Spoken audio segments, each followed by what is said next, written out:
What has Simagic gone and done? This is the video that a lot of you have been waiting for. The US warehouse actually had some flooding. This does not look like the round wheel, but you know what? Let's go ahead and look at the wheel first. I don't do GT racing. Okay, they package their stuff a little bit too well. Well, what is this, like glued in here? Oh, this thing's not coming out. Wow, it got in there really tight. There we go. Born again. Yeah, packaging's great. We are doing this on the kitchen table because I didn't have room in the garage. Got some stickers so you can mark everything what you want. It's pretty cool. Let's see what it feels like. Oh wow. Woo! Those feel really good. Real thick carbon fiber here. We got some kind of a switch back here. It's a 3-way switch. Then we have a mini USB so you can connect this to other wheelbases, I guess. Oh wow, okay, we have a rotary with directional keys. Both of these are rotary and both are directional. Okay. Buttons feel amazing. And then we have some beefy rotaries right here. And they're buttons as well. These are actually aluminum, feels like. Very nice. Okay, now let's get into the wheelbase. Hopefully this is a little bit easier to open. Okay, again, it comes with a really nice USB 2.0 cable. Actually, 2 of them, looks like. Oh, damn. Wow. That is tiny. Wow. Either other reviewers' hands are just tiny, or wow. That's amazing. Okay, we got USB and power on the side, and another USB, and some kind of a phone jack looking thing. Got some mounting areas on the side and the bottom. A nice power supply. There's a power button on this. It pops on there. And we got a conversion. And we got mounting hardware and a tool. And let's check out this power supply. Hey look, it's a Gojison. I think this is the same power supply that Camus uses. Or at least the same brand. Actually, same connection as Camus too. I wonder if it's the same output. We'll check all that when we get to the comparison side of things. So let's test the lockup. Man, this thing is tiny. You could literally fit this thing anywhere. This is great. This is absolutely awesome. Let's pop the wheel on here, see what we're looking at. Let's index it right. So we have 4 on the bottom. So it should go like this. Okay, lockup is amazing. No play at all. That's the best lockup I've ever felt in my life with a quick release. There's no play anywhere.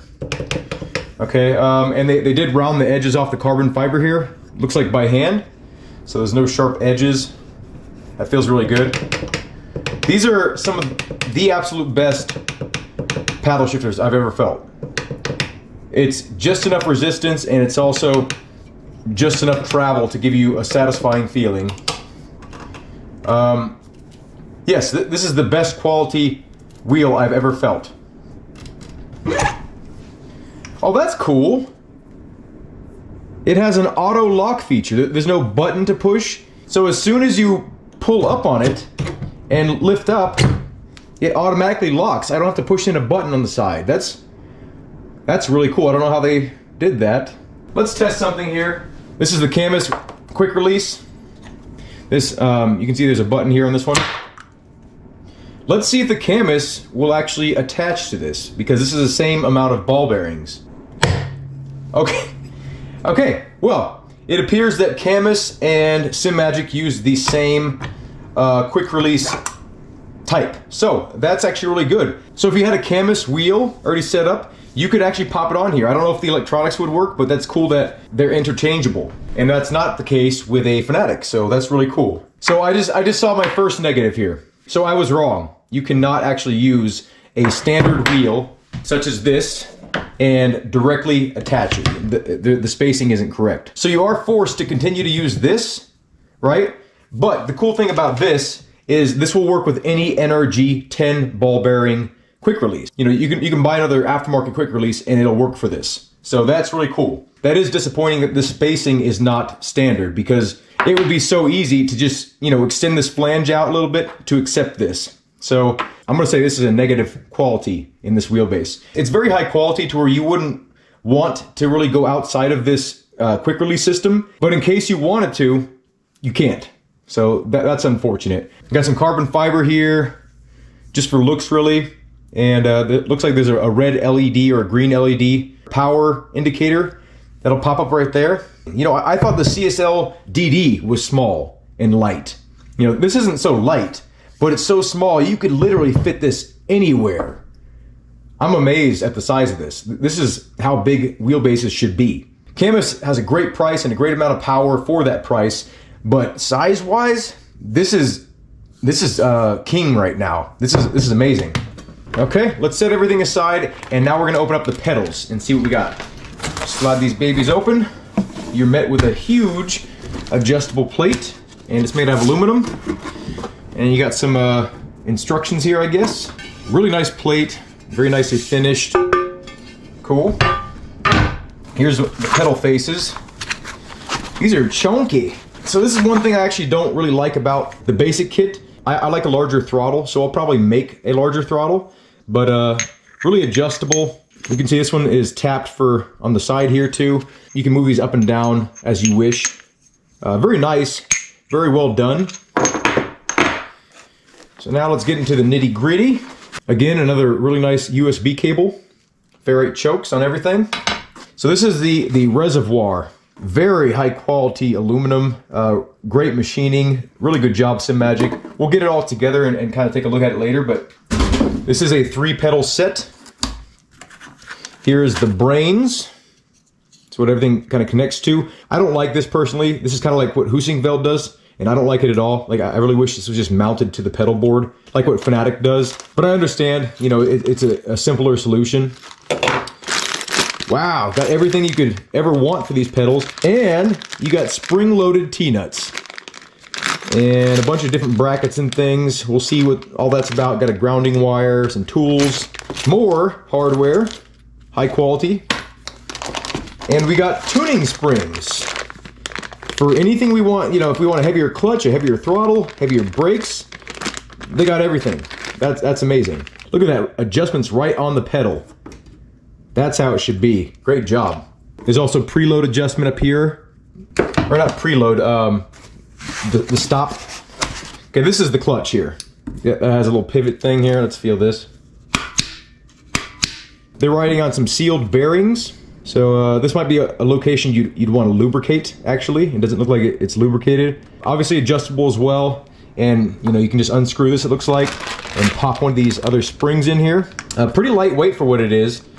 And it looks like a load cell down here. And I kind of don't like that. The cables are kind of just poking out there. I wish that was more protected.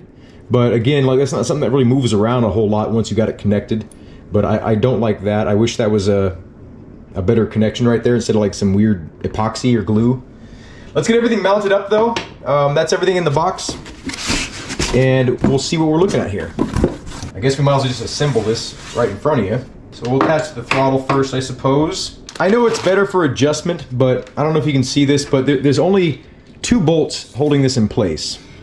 One on the back and one on the front for all of these pedals. So, you know, I know like you're pushing this way and you're not pushing and pulling on it this way, but I would like to see more of a secure mounting.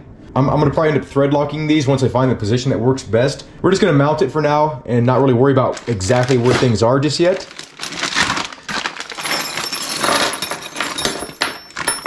This looks like the bracket for the brake reservoir. And I assume that's actually just like, you know, hydraulic fluid in there. So, you know, you don't really see that too often in sim racing gear. It's mostly just springs and those like rubber pieces to kind of emulate sort of a hydraulic feel. So yeah, if you wanted to set this up as just like a throttle and a brake, you could do that too. You don't have to use the clutch. You can really get these really close if you want. I'm gonna attach this little bracket right here. I'm assuming this one will do. Great quality hardware, great quality brackets.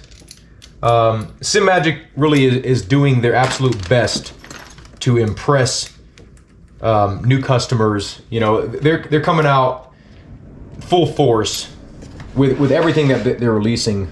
Okay, I don't really like how tight this is. This brake line is very tight on here. So I'm gonna actually have to scoot this over, otherwise I fear that, you know, I'll snap something. I really don't know if it's that fragile. Before I even get a chance to review it, I just snap this thing. You know, that doesn't sound right. So we're gonna put the brake next to the throttle, or pretty close to it. So I guess that's why they kind of have more room for the brake pedal in this case, because you need to mount this thing on the side of it. We're gonna see how it feels just stock. I guarantee I'll probably switch out the clutch spring, but we will see how it feels at first before we switch everything around. Because, you know, for plug and play reasons, it would be best if it just felt great out of the box, right? It would also be great if this was already pre-assembled, but I understand why it's not for shipping reasons. You know, the bigger the box, the more something costs. So let's see if that gives us enough room to mount this now. Yes, indeedy. And it's interesting that, you know, the majority of the resistance you're gonna feel on the brake pedal is kind of in a separate location. And it does have like a fill valve or a bleed valve, which is really kind of cool. So, you know, if you ever need to do maintenance on your sim racing brake hydraulic system, this seems to be how you would make preload adjustments right here. That seems to be the only kind of thing that looks like it's odd. This screw is kind of like, eh. Anyway, I'll show you what I mean. I'll give you a close-up of what I'm talking about in a little bit here. Let's mount the clutch. Like I said, we'll adjust things later once we get it mounted up to the rig and, you know, see what we can do in terms of spacing and whatnot. But it looks like there's gonna be plenty of adjustment. Get everything kind of snug. You never want to over tighten anything ever, really. But you know, especially when you're working with steel and aluminum, you know, I'm sure it can handle it, but you don't want to, you know, wear out your threads. You know, steel is always going to win. So I'm assuming that they want you to use this double-sided tape to mount the computer stuff. Okay, so you can hook the Simagic handbrake. I don't know that Simagic has a handbrake yet, so I guess that's in the future. So stay tuned. Maybe Simagic will send me one of their handbrakes. Ooh, nice little connectors. They have like a little hook on it, so so they don't come unplugged by themselves, which would be really hard to do, but you know, I guess it's possible. Some kind of little button here. I don't know what that's for just yet. So that's everything hooked up to the control box. We'll figure out a place for that later, I suppose. Let's get the pedal faces on. Threads are very nice. They don't feel rough or anything. Who knows, maybe I'm gonna love these pedal faces, you know, and I won't end up making my own. Maybe I'll just end up using these, I don't know. So the brake one is probably this one, so you can offset it. So Simagic, can you please mirror the amount of holes that you have drilled out for the side? Because it would really be nice to be able to get it the same height as whatever you choose from the throttle and the clutch. You only have one option here if you want to offset it. I think it would make a lot of sense to just make it to where you have this many holes over here as well. Got quite a bit of side-to-side wobble on the brake here. Not really sure why it's not like that on the throttle, and not so much on the clutch. It's a little bit on the clutch, but the brake pedal especially is very wobbly. Maybe this is loose? No, it's tight. You might take a look at that, Simagic. We'll see if it actually affects how things feel. There's no doubt in my mind that this is the absolute best looking set of pedals you can get on the market right now. You know, it looks the most purposeful. You know, it's not as practical looking, maybe as like the Husingvelds or whatever, or, you know, like the sort of skeletonized pedals. But everything looks like it has a purpose here, and it was built for sim racing. Okay, I can't even push that, so we'll make some adjustments. Ooh, the throttle feels very nice. Clutch definitely needs some pressure. You know what? We're not gonna even mess with this clutch spring here. We're gonna switch this out right now. I already know that this is not gonna be enough for my tastes. So it feels like the black one is the strongest. So we're gonna switch that out right now. Let's see how easy it is, I guess. Okay, that was simple enough. Watch the whole thing just go. Slides right out. And let's try using this tool here. Oh, it just pivots up. Oh, wow. That's super easy. I'm gonna try to push down on the spring itself. Oh, okay, that was simple. Definitely hold this, make sure the spring doesn't hit you in the face. But that was super easy once I just pushed down on the spring itself. Wow, that was quick. Okay, that is what I want. That's what I want right there. I can tell that's gonna be way better. This is the kind of resistance you want in a clutch pedal. That feels like a sports car clutch pedal. On the side here, there are 4 positions, so you can actually angle your pedals and also increase or decrease the sort of leverage you have on the pedal. Thank you, Simagic, and thank you, SimRacingPros.com, for making all this possible. We're gonna test these things out in the next video. Stay tuned. Have a good day. Thank you for watching, and I hope to see you in a future video.